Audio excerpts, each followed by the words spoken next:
Um, Next slide, please. So yeah, so the give blood process within the NHS.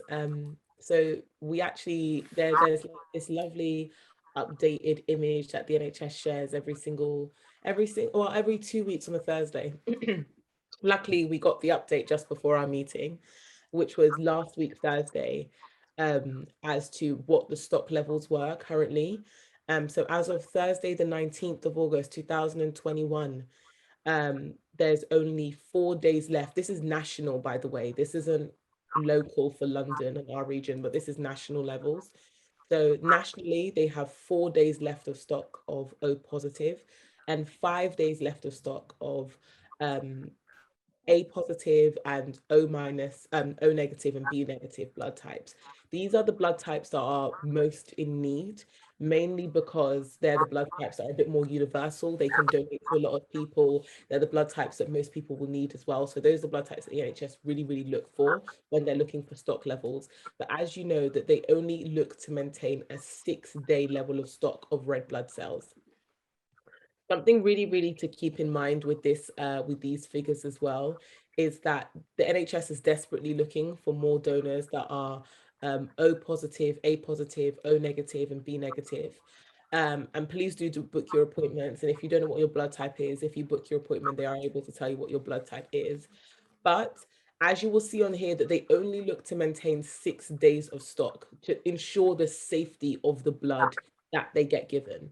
So, and also remember that blood is used for a variety of things. Over here, we are talking about sickle cell disease because that is one disease that requires regular treatment through transfusion. But generally speaking, there are a lot of reasons why people could donate blood.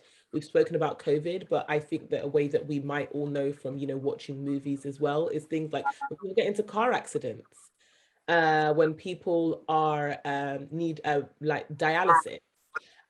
So there are loads of different reasons in surgery when people need blood levels. People might need blood whilst they're going through surgery. So there are loads of reasons why people do need blood in general. And yet the Mhm. NHS only looks to maintain a 6-day stock of red blood cells just to ensure the safety of the blood for the people that are receiving them. And so, yeah.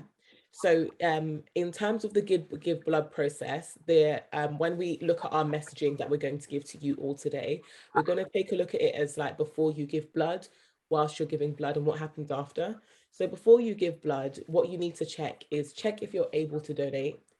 Then you need to register on the Give Blood website to become a donor. Sign into your account and book an appointment. Alternatively, you can call in. I always find calling in a lot more helpful. And then follow the pre-recommendations. So they give you a little things to follow, like, given that we're now in COVID situations, how to isolate before you donate blood.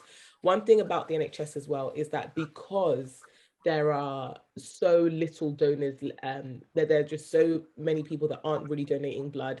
And especially if you come from a key target group. So if you are of Black or Asian ancestry, they particularly want you and they're looking for you to donate blood. So you'll notice that once you call them, they will be a bit on your case about donating blood, but it's because of the necessity and urgency of the situation at hand. So Rory, I wonder if you can click the next slide.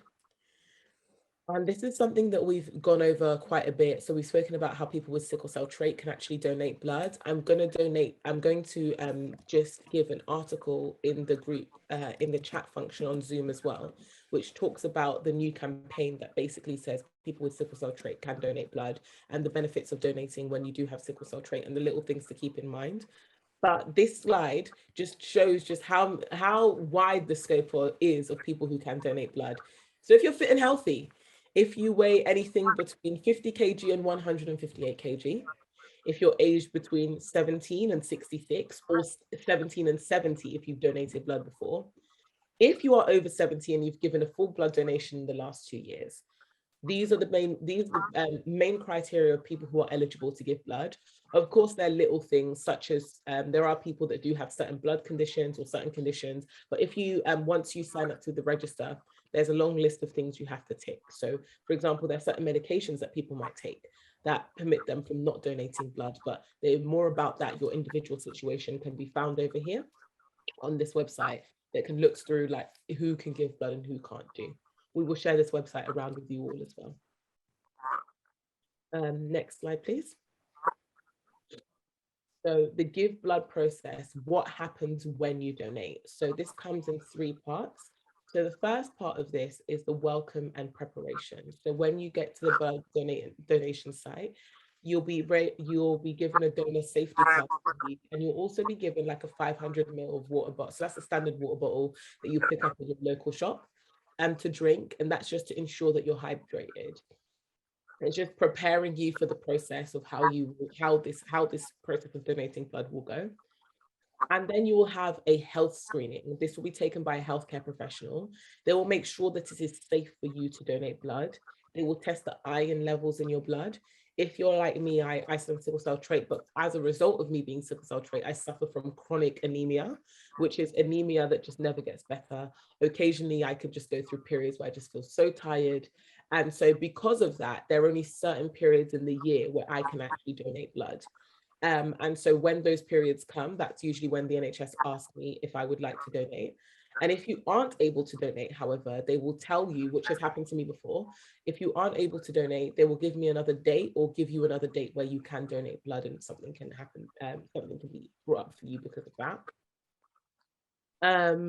Also, the final part of this process is the blood donation process. So this is where the needle is then inserted into your arm and your blood is collected in a blood bag. And they just can collect just under a standard bottle of water. So you know how we said before about there's a 500 milliliter bottle of water that you get to be hydrated. They collect just under that for that much level of blood. Yet that whole process takes about, from the needle going in your arm to the blood bag filling up, it takes between 5 to 10 minutes. 10 minutes is pushing it. It usually takes about 5 minutes. And then after that, you get given something sweet to eat and some water, just so that you're cooled down. You'll be asked to sit down for a bit just so that you recalibrate and not asked to do anything strenuous because you have lost a bit of blood. But the good thing about blood is that blood is constantly renewed. So whilst you might feel a bit weak for a few hours, after that you'll be a-okay. Because the blood is constantly renewed within your body. So it's not something that you lose and you can never get back. By the end of the day, your system will be all back to normal.